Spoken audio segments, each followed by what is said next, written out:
What's going on, all my haunted followers? So this is my story about the Dover Demon. For you who do not know what the Dover Demon was, the first sighting was in 1977 by a William Bartlett. That same evening, it was also reported by John Baxter.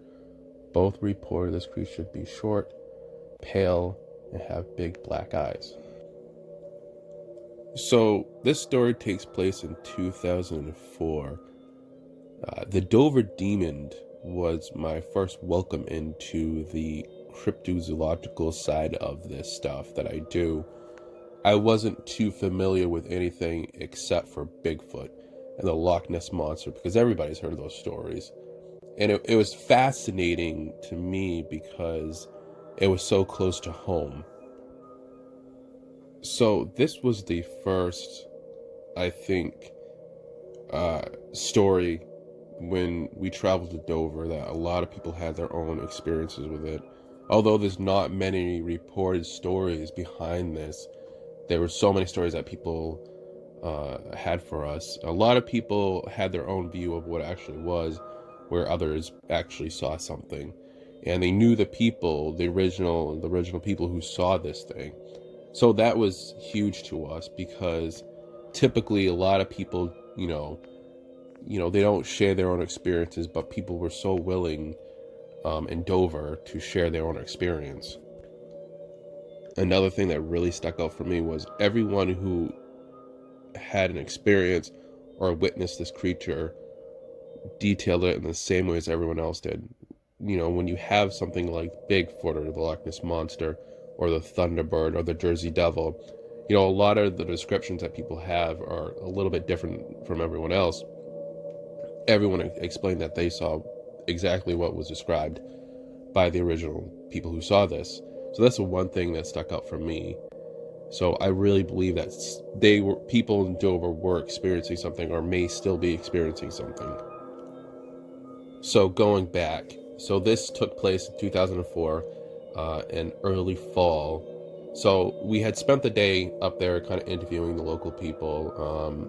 I think one of the biggest stories we got was from a convenience store, from a older woman who knew the people who actually saw this creature.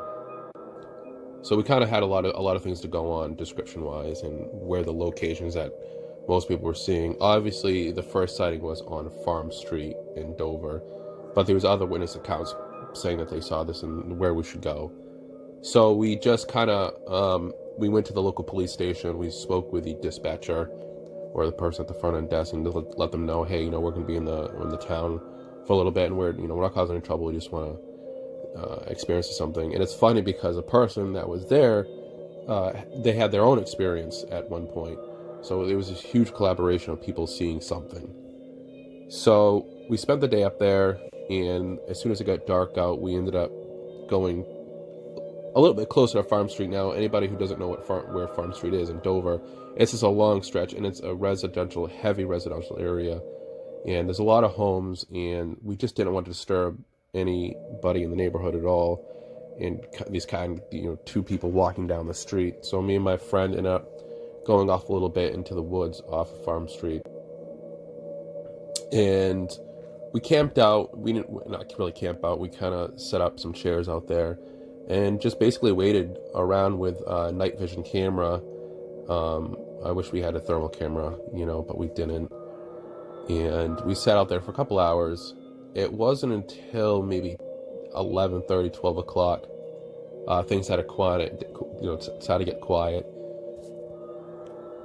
And the only way to explain this is it's almost like the environment changes around you when something's going to go down. And this happens a lot on investigations where something's about to happen. I can only explain it that way. Something changes in the atmosphere, something changes in the environment that something's going to happen. And that's the feeling I started getting.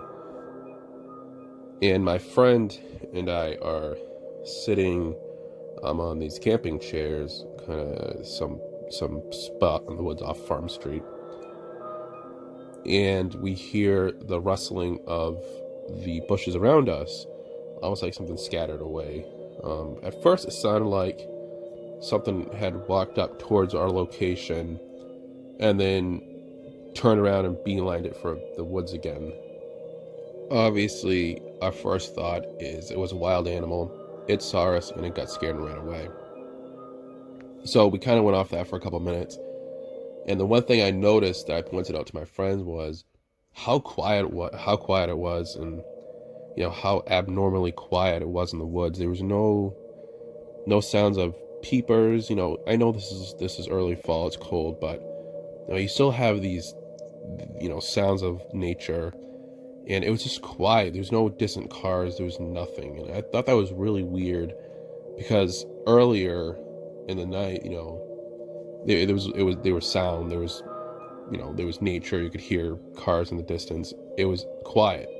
Yes, it's 11:30, almost 12 o'clock, but the fact was it was just oddly quiet, and that's the best way I can describe it. So as we're sitting there, we're just talking amongst ourselves. We both hear what sounds like something ran right behind us, in which I can only describe as if someone was running on their hands and feet. That's how heavy this thing was. And we could hear it run. So we're in a clearing. I'm trying to make a picture for you guys. We're sitting in a kind of a clearing, if you will, kind of open area, and behind us. And we didn't have a flashlight.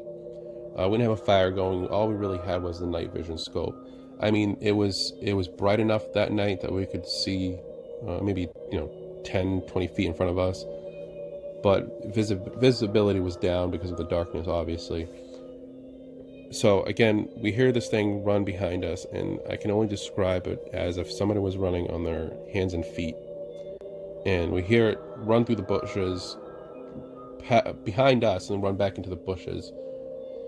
And we turn around, and now we're standing up looking at this location where this thing had ran, and we hear it run behind us again. Now, again, we had turned around, looked at where it was running. Now, it's to this point, it feels like this thing's kind of circling us. So we hear this thing run behind us. So we turn back around, and now my friend beelines it for the woods, and he's chasing after this thing. And this thing is gone, and I don't have any sight of him now. I don't have any sight of this thing. I don't know where he is, but I hear him running through the woods. So I give chase to my friend, and he ran for a good, I would say, at least 100, 200 feet. And I finally catch up to him, and he's out of breath, and he's sitting there. And I asked him, I was like, probably the dumbest thing he could have done was chase after this thing. We didn't know what it was. What if it was a coyote? What if it was a fox? What if it was something else? Even if it was potentially a Dover demon, what was he going to do when he caught after it? So he's out of breath, and he's, I ask him, like, what was that you saw? So when he finally regains his breath, I asked him what was it that he saw, and he described to a T what everybody else had witnessed or is witnessing. He said it looked like a pale creature. It was running on its hands and feet, and he's like, I could barely keep up with it. He's like, but the closer I felt like I was getting this unbearable headache as I'm getting closer and closer to this thing, although it's outrunning me. So as he's telling me the story, I'm trying to be as non-skeptical as possible for him, because I want to walk into these things with skepticism, but at the same time, I'm an investigator. I gotta break down everything. So the way he described it was almost perfect to a T what everyone else was seeing, but I didn't see it. He had turned around a little bit quicker than I did, so maybe he did see something. And I'm trying to believe him as much as possible. And I hear something. There's a tree 30 to 40 feet away from us, and I can see it in the distance. And I hear something scurry up the tree, but it was bigger than a squirrel. It definitely made more noise than that. You could hear it all the way from there. And we heard all these branches breaking as it runs up this tree. And I'm looking at this tree, and I see this thing I can't make out I can only make out a figure. I can only make out an outline of what looks like almost like a monkey sitting in a tree. And I hit my friend on the shoulder to point this out, and I realized I don't have my night vision scope with me. We don't have a flashlight with us because we had ran off so quickly. So I ran back to the site that we were sitting at to grab my night vision scope, and he's still back where he was. And I run back, and this thing is still sitting in the tree. And from a distance, I can only, again, make out a shape of something, almost like it will look like a monkey sitting in the tree. So I point my night vision scope, and the night vision scope is bright enough to outline this thing a little more, but I can't make any features out. It wasn't the greatest night vision scope, but now I see that it is not a monkey, it's not a bird, it is a human-shaped figure, kind of just like looking at us, and it was tilting its head kind of back and forth, kind of staring at us. As we're staring at this thing, it almost feels like it's trying to figure us out. We're trying to figure that out. And we hear a noise coming from the back of us, almost like a branch fell, or it sounded like something got thrown. So we turn around to look at whatever it was, and then we hear something run down that tree, and we look back and this thing's gone. So we run to the tree, and this thing's gone. We don't know where it went. We look up in the tree, and we're looking for any signs of claw marks, any deformity in the tree that might have ran up. And we can see a couple broken branches. There's branches around the tree. So as we're sitting there looking at all these branches on the ground and looking up at the tree, both of us hear this clicking sound, and I can only describe it as a clicking sound, but it was almost as if a human was doing it, and it was more like animal human-like. It was really weird. And at the same time, we got this unbearable headache, and I'll never forget that. It was just like, it was like a migraine.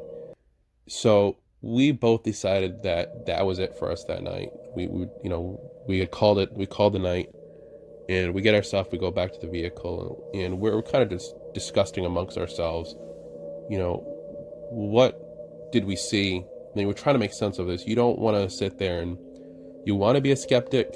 You kind of want to be non-skeptical at the same time, but you have to break down everything at the same time. And as we're sitting there trying to make sense of things, we're kind of talking amongst ourselves, and you're trying to be skeptical and you're trying not to be skeptical because you want to say that you experienced something, but you have a hard time trying to come up with answers in that moment. And my friend had the car running and he had the headlights on, and he's looking down, and normally what we do is we'd write things down and things we witnessed at a certain time, and we're kind of going through our notes, and I'm looking out the window, and 20 to 30 feet away from the vehicle, the headlights was shining off these trees, and I see this thing peer out from the tree.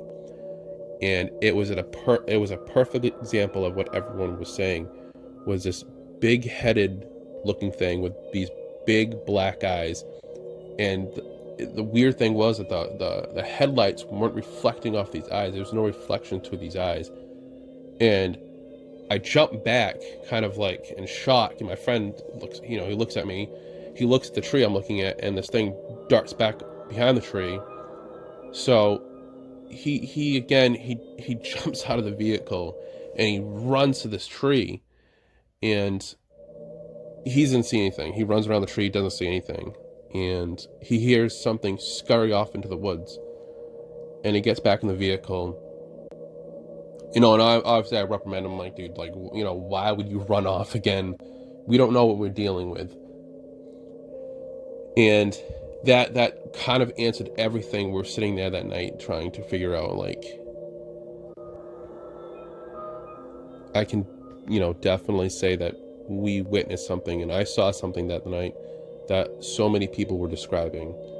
This Dover demon, this creature that haunts Dover, Massachusetts. there is no doubt in my mind what I saw. So, guys, to wrap things up, this was my first cryptozoological investigation or hunt or whatever you want to call it, that I definitely, no doubt in my mind, saw something out there. What people are experiencing in Dover, I don't know. Is this an alien? There's so many different stories, but the thing is that really brings me to the story is that there's so many witnesses, yet again, they're all describing the same thing. And what I saw out there was to a T what everyone was describing.